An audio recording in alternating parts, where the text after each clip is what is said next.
Praise the lord. ప్రభువైన యేసుక్రీస్తు నామమున మీ అందరికీ శుభములు. మన నూతన భాగంలో నుండి ఎఫెసీలకు రాసిన పత్రిక 3వ అధ్యాయం 1వ వచనం. ఈ హేతు చేత అన్ని జనులైన మీ నిమిత్తం క్రీస్తు యేసు యొక్క ఖైదీనైన పౌలును నేను ప్రార్థించుచున్నాను అనే ఈ భక్తుడు రాసిన తన యొక్క మాటలు తను ఏమని సంబోధించుకుంటున్నాడంటే క్రీస్తు యేసు యొక్క ఖైదీ.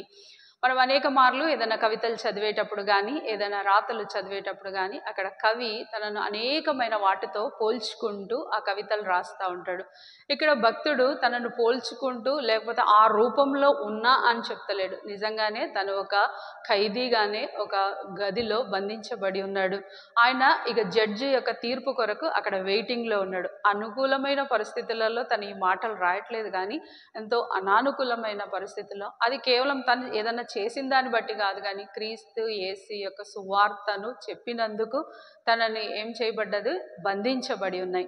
అనేక మార్లు మనం కూడా ఏదో మనకు వచ్చిన ఒక విచారకరమైన పరిస్థితులను బట్టి వచ్చిన బాధాకరమైన ఇబ్బందికరమైన దాన్ని బట్టి మనం ఏమని ఆలోచిస్తామంటే నా స్వేచ్ఛ పోయింది, నేను ఒక ఖైదీగా ఇక్కడ పనిచేయవలసి వస్తుంది, నేను ఒక ఏటీఎం మిషన్ వంటి వాడిని అని మనం ఏదో పోల్చుకుంటూ ఉంటాం. ఏంటంటే ఆ ఇబ్బందిని ఎదుర్కోలేక ఇలాంటి మాటలతో మనం ఇతరులను ఎంతో ఆకర్షితులంగా చేయొచ్చు అని మన యొక్క వేదన ఇతరులకు చెప్పడానికి సంబోధించడానికి ఇలాంటి మాటలు మనం చెప్పుకుంటూ ఉంటాం.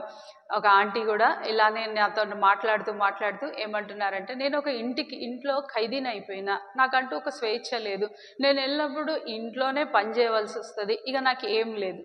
ఇలాంటి పరిస్థితులలో నువ్వు కూడా ఉంటే ఒక మాట, ఎలాంటి మాట అంటే ఎప్పుడైనా ఆ ఖైదీ రూపంలోనే ఉండి ఉండవచ్చు, నువ్వు ఆ ఇంట్లో ఒక చాకిరీ చేయడానికే ఉండి ఉండవచ్చు, నువ్వు కేవలం ఏటీఎం మిషన్ లాగా నీ కుటుంబ సభ్యులకి కేవలం మనీ మేకింగ్ మిషన్ లాగానే ఉండి ఉండవచ్చు.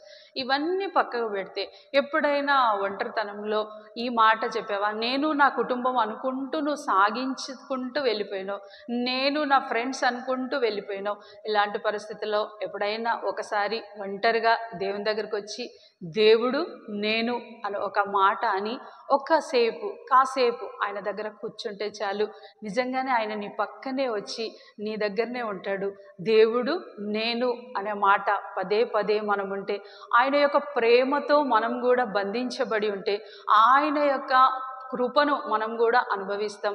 మనం ఎంత సఫరింగ్ గుండా ఎంత బాధ గుండా వెళ్తున్నప్పటికీ పక్కనే ఆయన కూడా ఉండి మనం అనుభవిస్తున్న శ్రమ, మీకు తెలుసా, మనం అనుభవిస్తున్న ప్రతి శ్రమ ఆయన కూడా అనుభవించే ఉన్నాడు. ఆయన ఆల్రెడీ అవన్నీ రుచి చూసే ఉన్నాడు. అలాంటి శ్రమనే మనకి ఇచ్చాడు. అంతకంటే గొప్పది ఏం మనం అనుభవించట్లేదు. కానీ ఇక్కడ దేవుడు నేను అనే మాట ఎంత ధైర్యం ఇస్తుందో. ఎప్పుడైనా ఒకసారి ఒంటరిగా ఆయన దగ్గరికి వెళ్ళి, దేవా ఇప్పుడు నువ్వు మాత్రమే అని కూర్చోండి. దేవుడు ఎన్నో మేళ్ళు మనకు ఎన్నో తలంపులు ఇస్తూ ఉంటాడు. ఏ బంధకాలను అయితే మనం ఎంత ఇబ్బందిగా ఈడ్చలేకపోతున్నామో అవన్నీ దాటించి వేస్తాడు. రండి, ఇంత బాధాకరమైన స్థితిలో కూడా ప్రభు దగ్గరికి వచ్చి, ప్రభువా నువ్వు నేను మాత్రమే అనే మాటతో మనం దేవుడి దగ్గరికి వచ్చి ప్రార్థిద్దాం. ప్రియమైన తండ్రి, యేసు ప్రభు ఘనమైన నామంలో నీ పాసనీళ్ళకు వచ్చి అనేక మార్లు మేము అనేకమైన మనుషులతో గడుపుతూ వచ్చాం, కానీ నీ దగ్గరకు వచ్చి నీతో ఒంటరిగా మేము గడపలేదు. ప్రభా, మాకు అనుభవం దయచేయమని ప్రార్థిస్తూ యేసుక్రీస్తు నామంలో ప్రార్థిస్తున్నాం తండ్రి,